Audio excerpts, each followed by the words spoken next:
Former Mayor of New York City, Bill de Blasio, and welcome back to our program. Good to have you. Good morning to you. Good to be.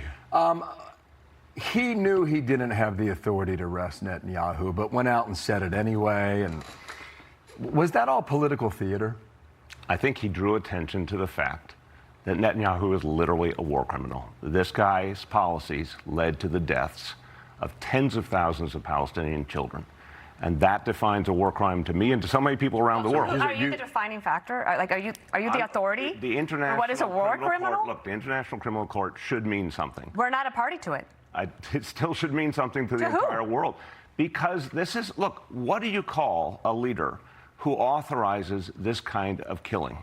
To me, somebody who was he responding to something that happened to the Israeli people on October 7th? There was a horrible massacre, terrorist attack on October 7th. Absolutely unacceptable. Does but Hamas, the response to that, wait a minute, does Hamas, though, the response put innocent is not people in harm's way? Violence that killed tens of thousands. Do you think that Hamas puts innocent people in harm's way? Of course, but do you think if Hamas does something wrong, it means Netanyahu and Israel therefore can do something even worse? I think if Hamas is hiding innocent people and they are dying in a war that Hamas started, that yes, Hamas is at fault. I believe that. If you want to say, I don't need an authority to tell me that. Listen to what I'm saying. We know the famous two wrongs don't make a right. What Netanyahu did not only caused massive civilian death, it has turned so much of the world against the Israeli government and the Israeli state. So he has harmed his own people, and guess who thinks that? The Israeli people. So his approval in Israel is even lower than Donald Trump's approval here.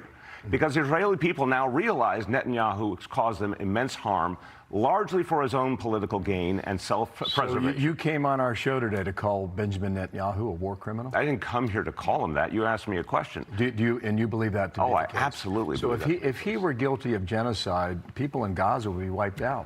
They're not. They're living there. And what the Israelis say is that these are targeted killings, targeted assassinations, going as far back as those who were responsible for October 7th. Bill, why don't you buy that? I don't buy it for this reason. If you were living in a place that, God forbid, had a government that had done something very bad, which was that October 7th massacre, and you were an innocent family just trying to survive, and your children were killed by a powerful military when you had nothing to do with what happened, wouldn't you feel something profoundly indecent had happened? Well, this has happened to tens of thousands. I think we can agree that the situation in Gaza is not right for anyone. All right, for the Israelis, for the people of Gaza, but Netanyahu for the people in the world who are looking at this and hoping that they can find a peaceful conclusion to it. Let's move off of this. One quick thing: the American people also think what happened in Gaza. I just want to ask you one thing, though. Yeah. To me, Mayor Mamdani brings this up because he knows it helps him politically to get more attention. And it takes away the fact that he's failing the city. He's not failing the city. Crime is down. Look at the crime statistics things that he from. Promised, wait a second. None of them are happening. Look at the statistics from the NYPD from just days ago. We had the lowest number of shootings, lowest number of murders for a half year we have had in our history under Mamdani, who, to his great credit, kept Jessica Tisch as police commissioner, someone who worked for me and I think very highly of. She's great. And he also has kept his campaign promises. He did freeze the rent. He has moved on universal child care with Governor Hochul. He is improving bus service. So to me, that's a success for 6 months in office. Should he be at the 9/11 memorial? Absolutely, and he's going to be. Bernie Sanders, there's a big battle within the Democratic Party now as to who is going to go ahead and take the lead. And there's a lot of energy in the DSA. Here's Bernie Sanders when asked about it on Sunday. Watch here. There is a strong division within the Democratic Party. You have an establishment like Rahm Emanuel, who are dependent on billionaire campaign contributors who want to maintain the status quo. Then you have a progressive movement, which, by the way, what is getting these guys nervous is we are winning all over this country. The American people are tired of a rigged economy, a corrupt campaign, finance system. They want real change. They don't want Rahm Emanuel and the establishment maintaining the status quo. So one correction, they're not winning everywhere across the country. They are winning in some spots. You've expressed support for the DSA in the past, but you're not a member of it. No. But you believe an insurgency is necessary within the Democratic Party. Yes. How then do you sell no borders, no prisons, no Pentagon, No Supreme no Court. Senate. I don't agree no with Supreme Court. I don't agree with those things. And the American people, look, what they're seeing here, I think Bernie said something really powerful.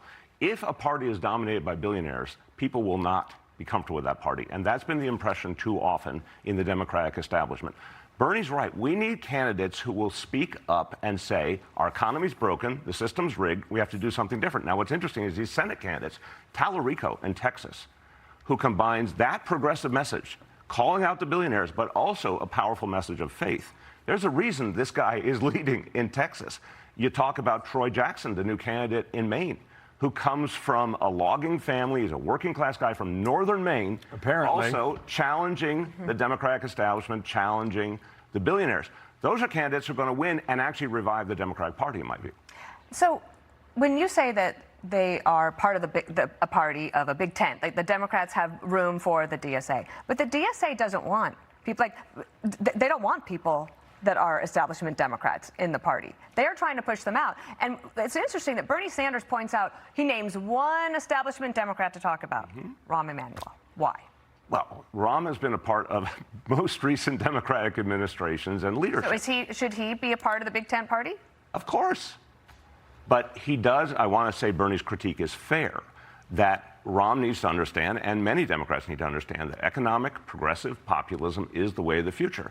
The American people want this. Now, you just not, in my view, say everything the DSA says represents what the Democratic Party is about. No.